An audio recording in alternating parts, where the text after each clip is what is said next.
Finish up Mark chapter 15 this morning and get through a portion of chapter 16 and maybe finish up chapter 16 next week, which will be complete. We'll complete the book of Mark at that time.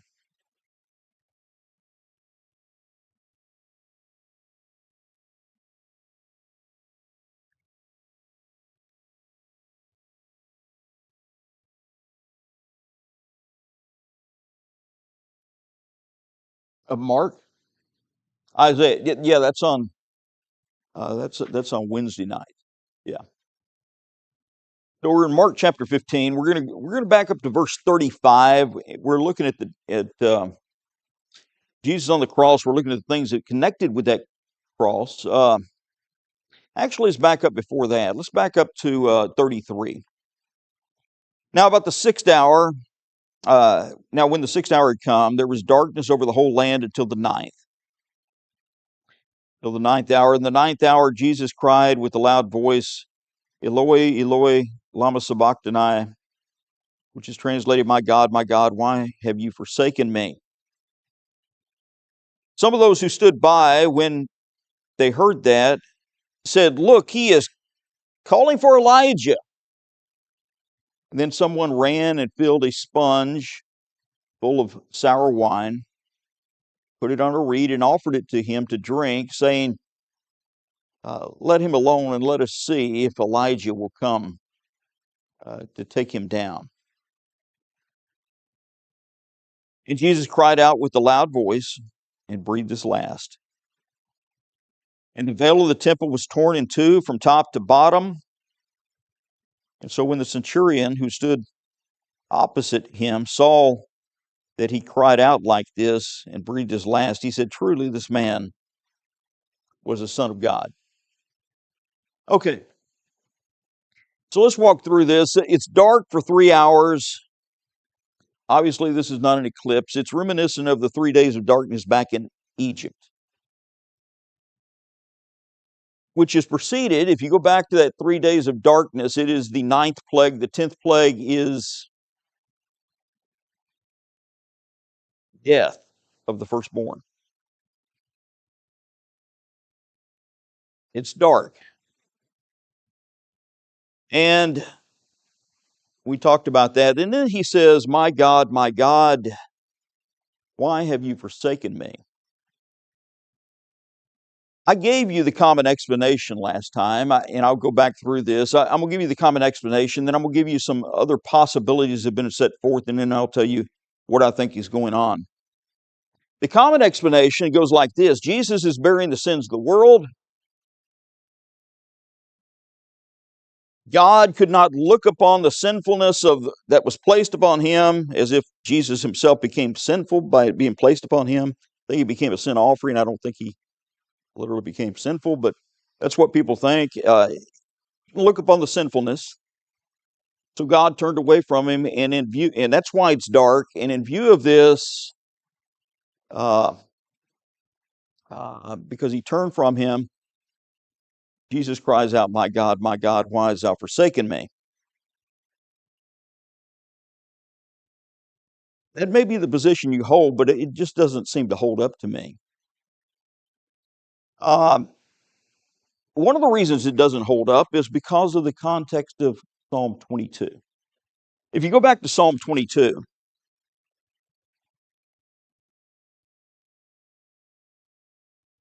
course, the psalm starts out, my God, why hast thou forsaken me? That part of that's what he's quoting from. That's what this refers to.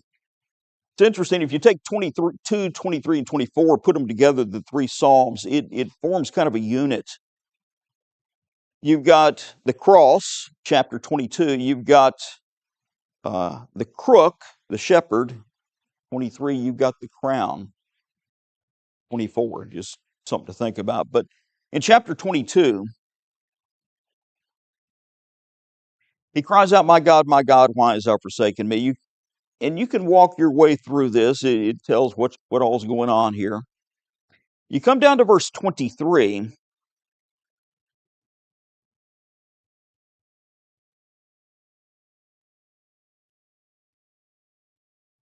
You who fear the Lord, praise him.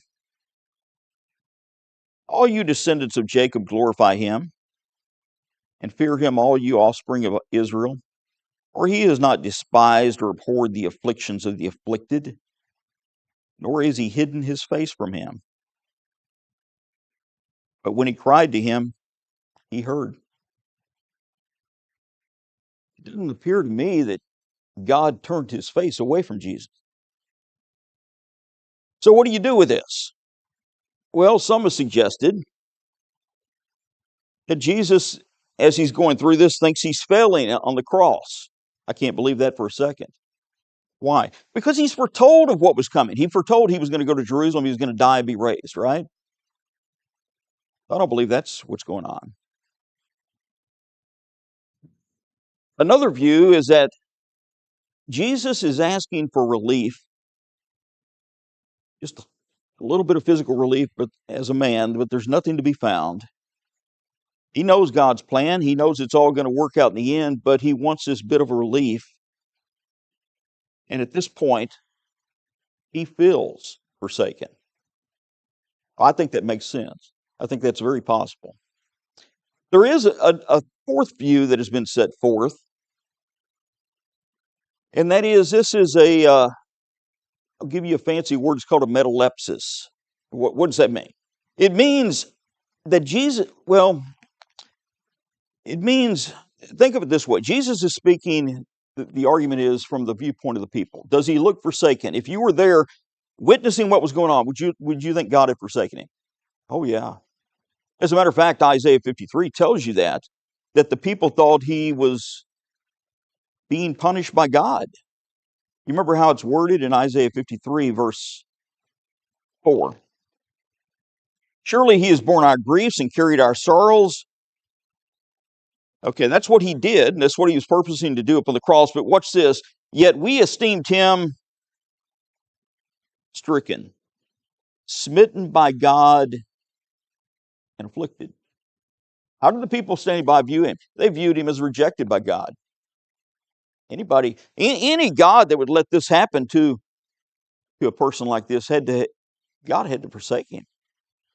And so some people believe that he is speaking from the viewpoint of the people, and that he is setting forth what's called a metalepsis. And what that is, let me try to give an illustration for you. If I started the words, "Amazing grace, how sweet the sound," could you finish the rest of that? Yeah. If I said, "For God so loved the world that he," could you finish the rest of it? Yeah. Because when you quote part of it, the rest of it is in the context. And so what a metalepsis is, and you see, this is actually a biblical truth. You'll see it in many, many arguments that are being made. When a portion of Scripture is quoted in a passage from the Old Testament, it assumes not just the portion of that Scripture, but the entire context.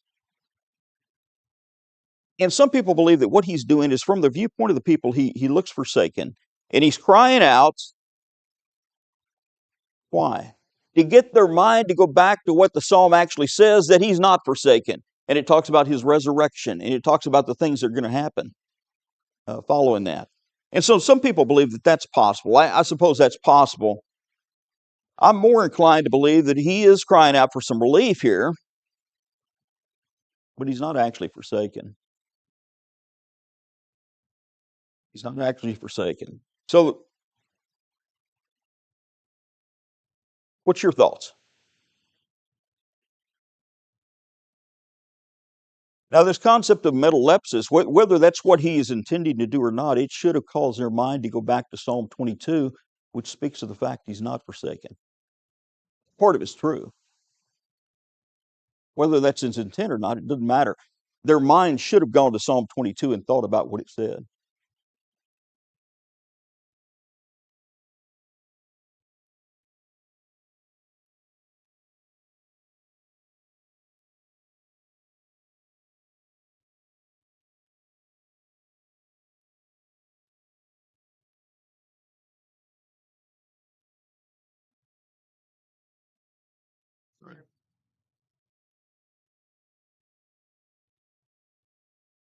Right. Yeah, I think that part of it's true. Uh, I don't argue with any of that. I just don't think that what's being said here is that God actually turned away from him. Okay, anything else? Yes.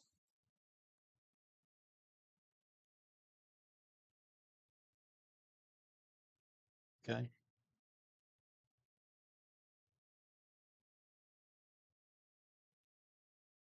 Right.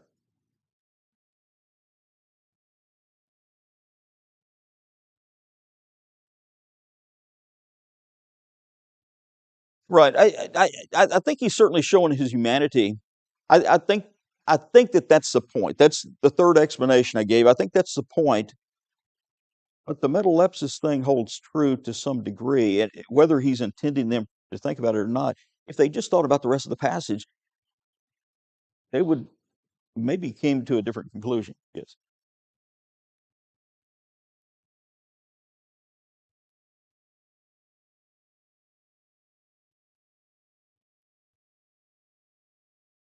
Right. Right.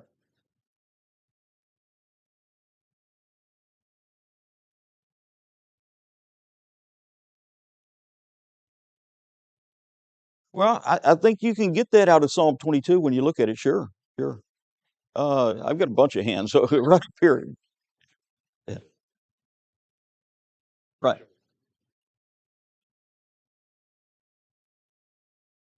Yeah, he had to go through it. Of course, he knew it was coming.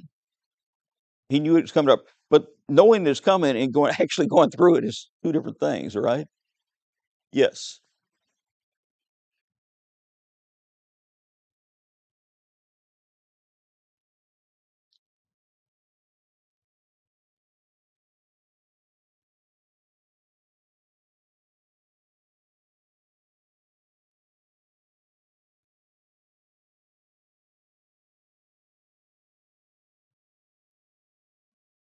Well, I think it's yeah.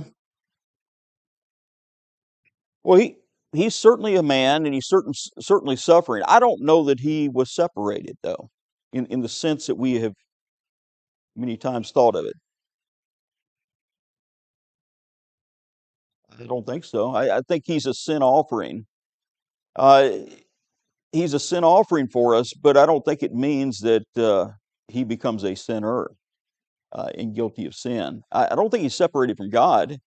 I think it's just uh, it certainly looks like he is from a human standpoint, he's certainly suffering at this point. But God was with him through the entire period. And let me see if I can find it.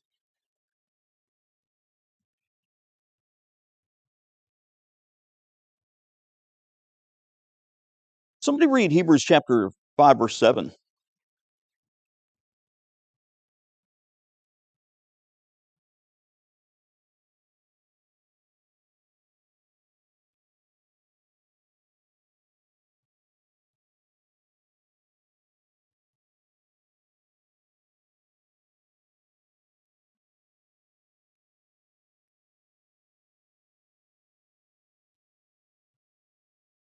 And he was heard. We think he sometimes we think, well, he wasn't heard. Well, he was heard.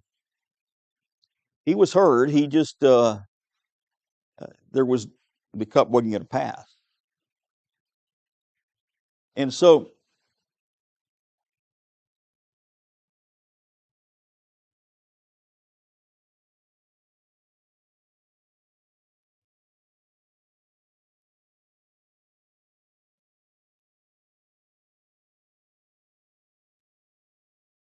right. Well, a lot of people have that concept. They kind of base it upon Habakkuk chapter 1, which it says, "You're of purer eyes and to behold evil." And the context there is Habakkuk is saying, uh, God, how can you tolerate this evil? I mean, first you tolerate us as a wicked nation, and then when I complain about it, you tell us that you're going to send an even more wicked nation upon us to destroy us. How can you tolerate that? You don't look at evil. And Habakkuk's having a tough time. Well, actually, God sees everything, and God uses everything. And I, I just don't think the common explanation is the proper explanation. That's my view.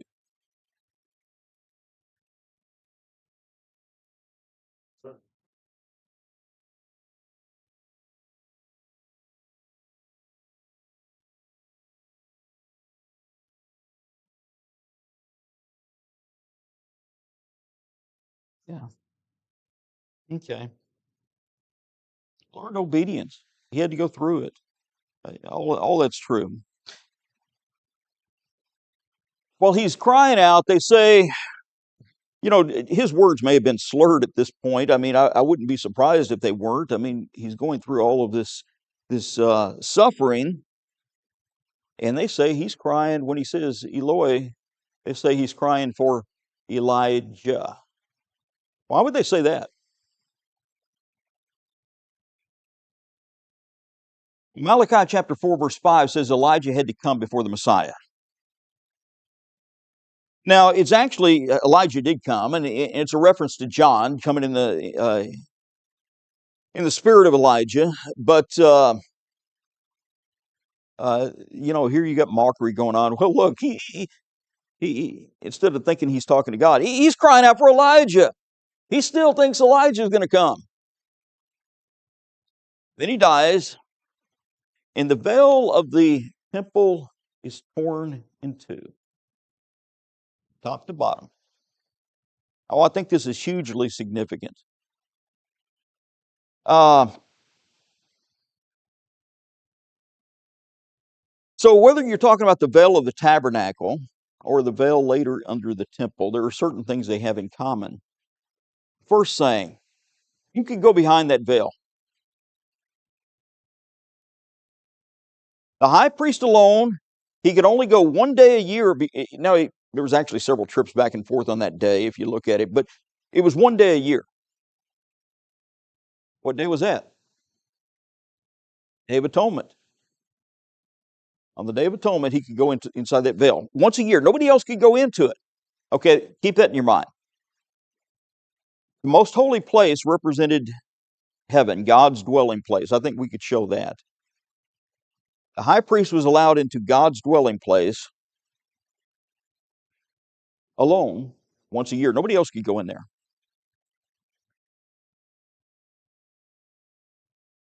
Do you remember what was on the veil? What was on the veil of the temple?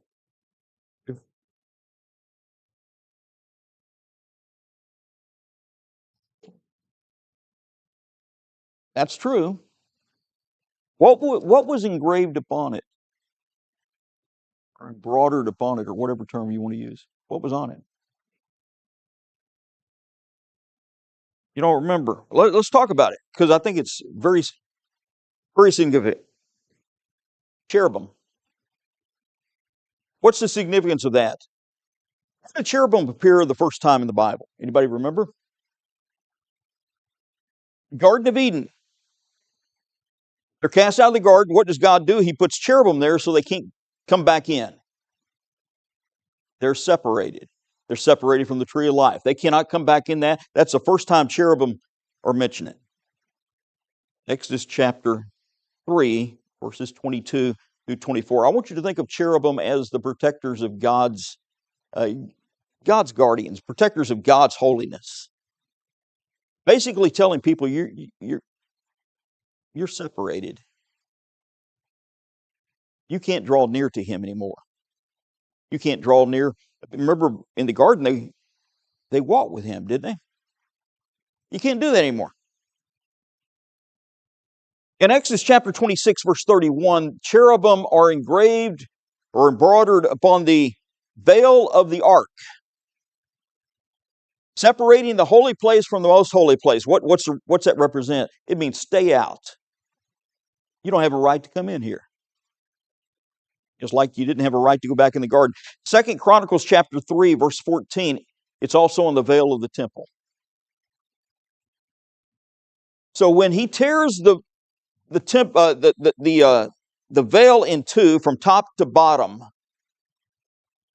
What he's doing is moving the cherubim out of the way. What's that mean? It means that you can enter. You can draw near. You can draw near to him. Of course, the Hebrew writer talks about the veil of his flesh. What is it that actually had to be torn for us to draw near to God? His flesh. But Jesus tore the literal veil of the temple in two. It's torn in two at his resurrection anyway, or as he dies anyway. And so you notice he's removing the cherubim. He's removing the separation. All right. So when you look at the back to Mark, and you look at who's there, you got women mentioned. Verse 40 and following, it says, "And there were also women looking on from afar, among whom were Mary Magdalene, Mary the mother of James, the Less, and Joseph, Salome, who also followed him and ministered to him when he was in Galilee, and many other women who came up with him to Jerusalem." If you look at the parallel records at who's there, you've got the following people. Matthew's account says you got Mary Magdalene, Mary the mother of James and Joseph, and Mary and the mother of Zebedee's sons. Mark's account says you got Mary Magdalene, Mary the mother of James and Joseph, but instead of saying the mother of Zebedee's sons, it says Salome. And then you go on down, and there are other women. John's account adds that Mary, Jesus' mother, is also there. And you know you might wonder about the apostles. Were any of them there? It appears that John certainly was there. John chapter 19, 25 through 27. Perhaps Peter. Peter says he witnessed the sufferings of Christ. 1 Peter chapter 5, verse 1, whether that includes the cross or not, we can't say for sure. But the reason I parallel all of that is if you line the names up,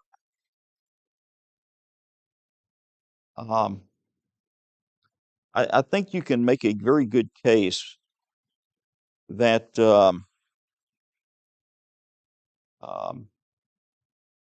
there is a relationship that exists between Jesus and John. They appear to be cousins, which would explain why Jesus entrusts in the book of John his mother's to the care of his mother to John. Behold your mother. So I think you can make that case. But anyway, you've got these women here that they behold what's going on at the cross. Imagine what the pain must have been like for Mary to be there, be the child that she gave birth to, that she raised, being crucified.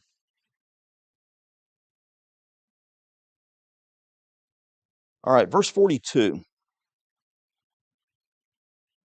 Now, when evening had come, because it was the preparation day, that is the day of the Sabbath, the day before the Sabbath, Joseph of Arimathea, a prominent council member who was himself waiting for the kingdom of God, coming and taking courage, went in to Pilate and asked for the body of Jesus. Pilate marveled that he was already dead and summoned the centurion, and he asked him if he had been dead for some time. And so when he found out that from the centurion, he granted the body to Joseph. Then he brought fine linen, took him down, wrapped him in the linen, And he laid him in a tomb, which had been hewn out of the rock, rolled a stone against the door of the tomb. And Mary Magdalene and Mary, the mother of Joseph, observed where he was laid. Okay. So Joseph of Arimathea. Arimathea is a small town in Ephraim, about 20 miles northwest of Jerusalem. If you look at all the accounts, he's described as a rich man. He's described as being good and just. He's described as being a council member. And the reference to him being a council member means that he is a member of the Sanhedrin, if you just follow the term council out as it's used. He's a member of the great Sanhedrin. Look at Luke chapter 23, verses 50 and 51.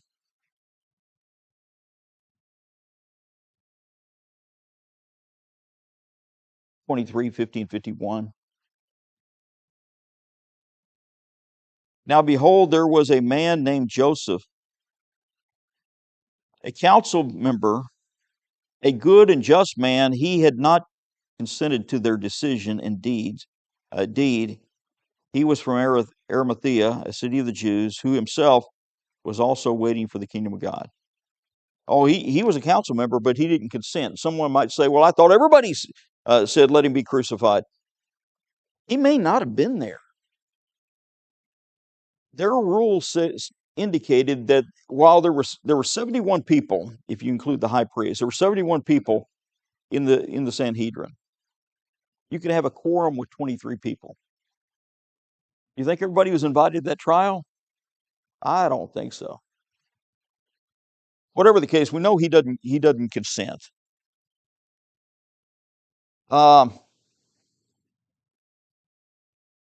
He has been a secret disciple, we're told, until this point. John 19:38.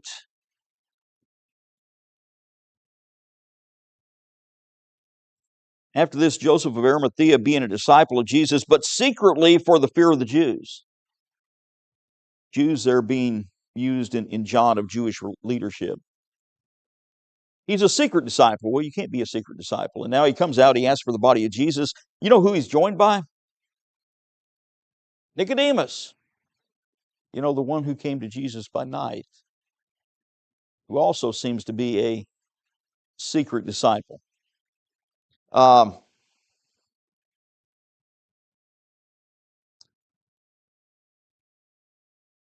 me read John chapter 12, 42. Let's look at a couple of passages. Let's go to, okay, look at John chapter 12, verse 42 to start with.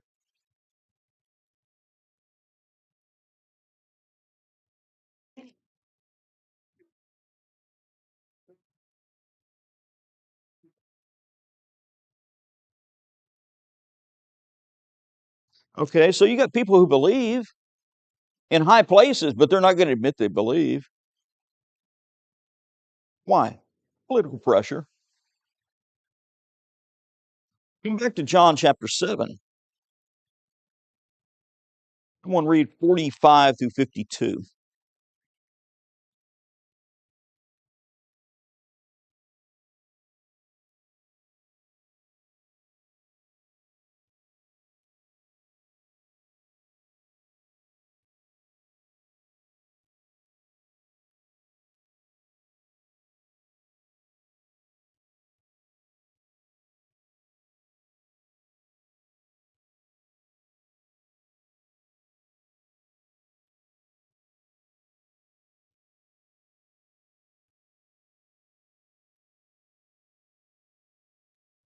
Yeah, go on to 52.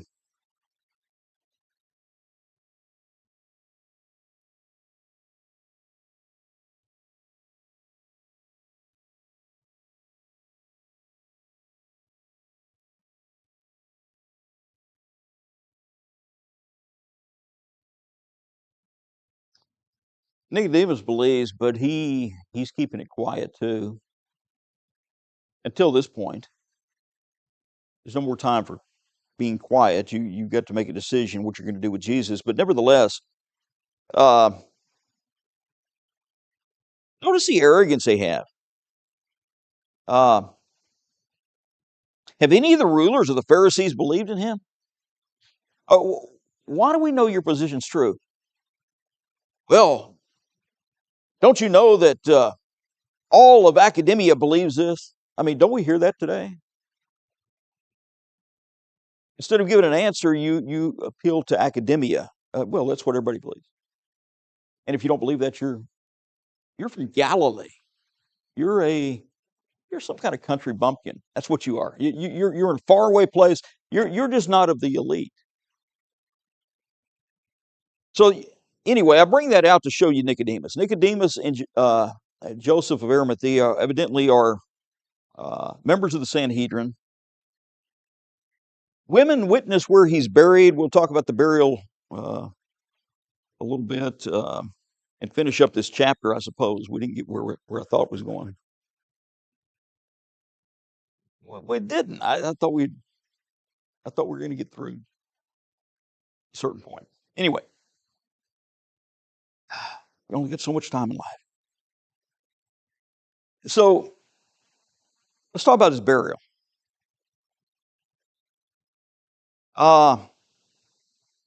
He's buried not in an uncommon. You know what they did with criminals? You buried them in a common grave, unmarked, in the dirt. What if Jesus was buried that way? Would anybody ever know about the resurrection in a believable way? Well, I don't know how, because if you buried him in a common grave, first of all, you got to separate his body from all the other bodies that have been there, if you really wanted to investigate it. Number one. Number two, if he's buried in the ground like that, I mean, so how are you going to know the body's missing if you really bury him in a common grave? Number two, if you bury him in the ground, you think it's possible that something else could happen to the body, like an animal come along and take the body or something, dig it up? Oh yeah, that's possible. That's not how he's buried. He's buried with the rich.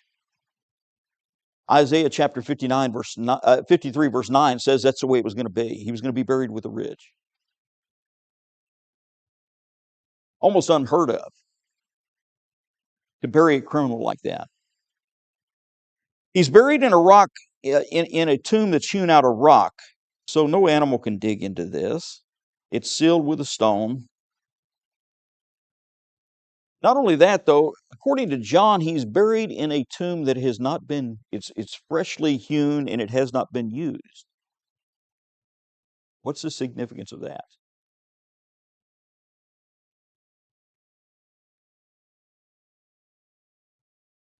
Well, yeah, that's true.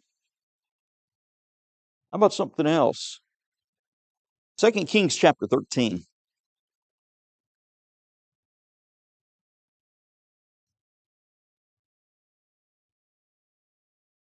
Verses 20 and 21. Then Elijah died, and they buried him. And the raiding bands from Moab invaded the land in the spring of the year. And so it was, as they were burying the man, that suddenly they spied a band of raiders. And they put a man in the tomb of Elisha. And when the man was let down and touched the bones of Elisha, he revived and stood on his feet. Oh, you put him in somebody else's tomb, like the tomb of a prophet, you could have something like this happen. That would be the reasoning.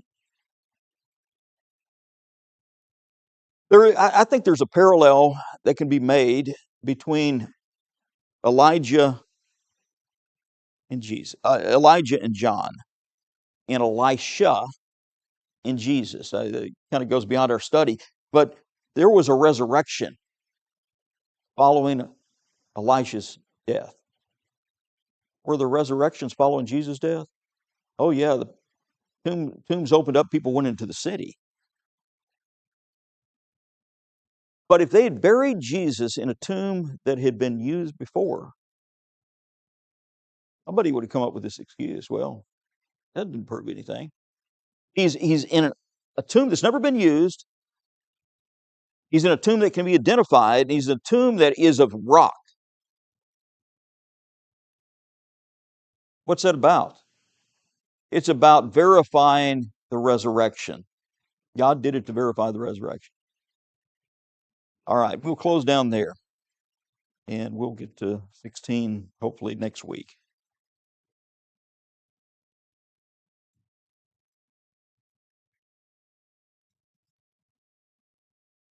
You didn't flock?